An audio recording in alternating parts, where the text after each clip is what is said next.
I don't know if it's just me, but it feels like cameras have kind of reached a point where the improvements are no longer groundbreaking. Like year after year, the upgrades are just subtle. The differences, marginal. But in reality, image quality alone was never the full story.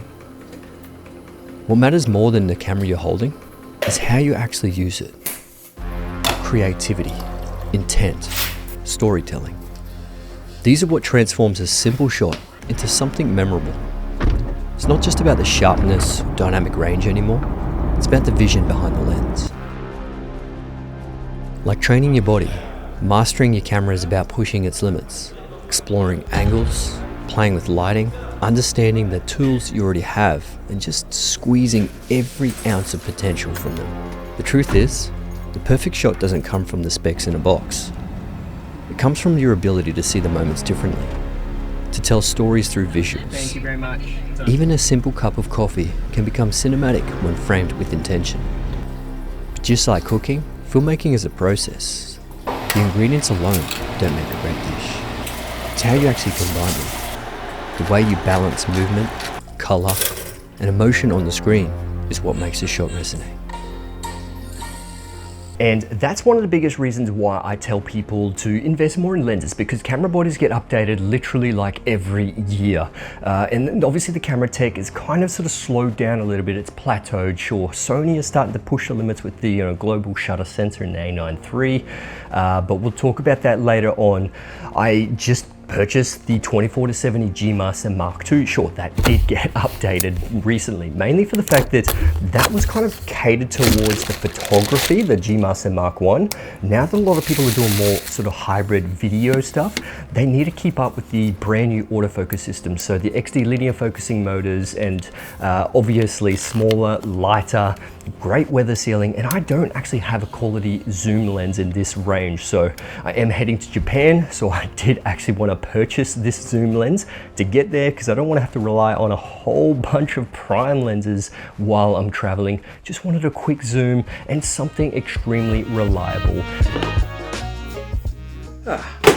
Now that we're back, what do you guys think of this little studio area? I just thought I'd have something a little bit different, a bit of a background, spark a bit more creativity, but hey, this is what you guys are here for.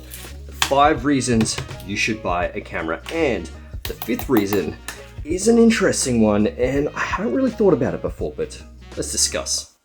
Now, just before we get into the 5 reasons, I did want to have a little bit of a discussion about current cameras and sensor technology, but I did shoot a scene right here with 6 different cameras. We've got camera A, B, C, D, E, and F. Can you tell the difference? I want you in the comments to let me know if you can see the difference between these cameras. There's probably one camera in there that you could probably see the difference because it only shoots 1080p. It's a very old camera, but there are 6 different cameras here, and they range from micro four thirds to APS-C to full frame. So it's pretty interesting. When I brought it into my NLE, and I could barely see a difference between them, especially when I color graded it to try and match each other. It was really hard to tell the difference. You would have to literally look into the file to see the difference. So the main focal length I aimed for was about 50mm full frame equivalent. So it really depends on if it was a micro four thirds, APS-C, or the full frame camera. I would try and get a very similar field of view in the exact same spot. And the focal point is the gun in the middle, just so you could see the differences between the depth of field with that focal length. But the biggest difference here you want to try and see is the dynamic range, the colors, the highlight roll off, and just overall the image quality. But it was just interesting seeing the differences between these cameras in a controlled environment. Now, some of these cameras will perform better in uncontrolled environments, because that's generally what you pay the extra money for, is the cameras that will give you the ability to, have a few mistakes, but still be able to fix it in post-production when it comes to pushing and pulling the exposure and colors. That just brings to my point that, sensor technology hasn't really progressed crazy amounts. Like, they are incremental upgrades throughout the years, which is pretty much expected. Like, we don't expect there to be completely groundbreaking technology coming out.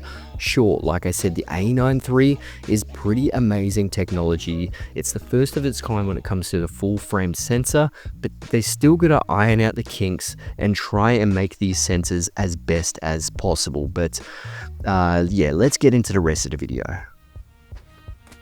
So I'm definitely on the mission to try and get you guys to buy a whole bunch of brand new glass and better glass than what you have, because that's pretty important than the actual camera body most times. But there are 5 reasons why you might actually consider a new camera, and definitely number 1 is if something's broken. Now this one is completely obvious, and if the shutter is broken, then you would obviously have to replace it or send it in to get repaired. Anything on your camera that's broken, maybe it might be a bit of a sign that it's time to kind of get an upgrade. But if anything else is working perfectly fine and you don't actually need a new camera, then probably don't buy a new camera. Now number 2 happens to be 10-bit 422, and pretty much most cameras these days have 10-bit color internal. Majority of the older cameras had 8-bit 420, and especially when it came to the older Sony S-Log, it was really hard to color grade, specifically if you didn't, I suppose, expose it correctly. You really had a hard time color grading it, but if it was exposed correctly, you might not actually notice too much of a difference, specifically if you are posting it on YouTube, where it's going to get compressed anyway. And 10-bit 422 codec in the newer Sony cameras and all the other brands, Fuji, Nikon, Canon, all those camera manufacturers, the colors are fantastic. Like, you can pretty much make them look however you want and really push and pull the colors quite well. So if you are stuck with an older 8-bit camera, it could be a limiting factor why your images aren't looking incredible. But don't get me wrong, like I said, you can still make the 8-bit 420 cameras look pretty good. And the third one's pretty obvious, specifically when it comes to the other brands other than Sony, is autofocus. Like, Sony have had fantastic autofocus for a very, very long time now, but Lumix have pretty much had the contrast detection, but until recently with the S5 IIX and the S5 II, it has that phase detection, and the GH7 as well, and S9, that has the new phase detection autofocus, and it's pretty snappy. Not as good as Sony in my opinion, but if autofocus is something you really rely on and you really can't trust the camera that you actually have to get the right results, then maybe it is time to upgrade to a newer camera.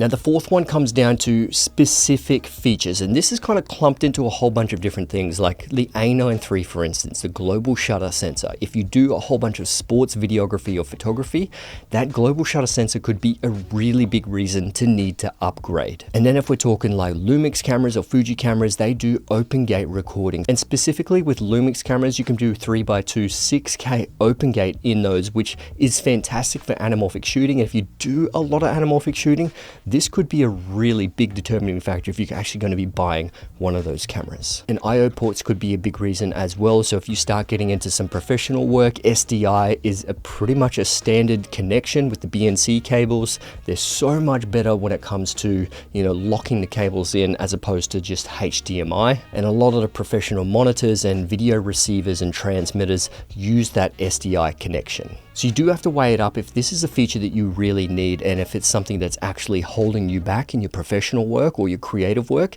then maybe this is where you could consider a brand new camera.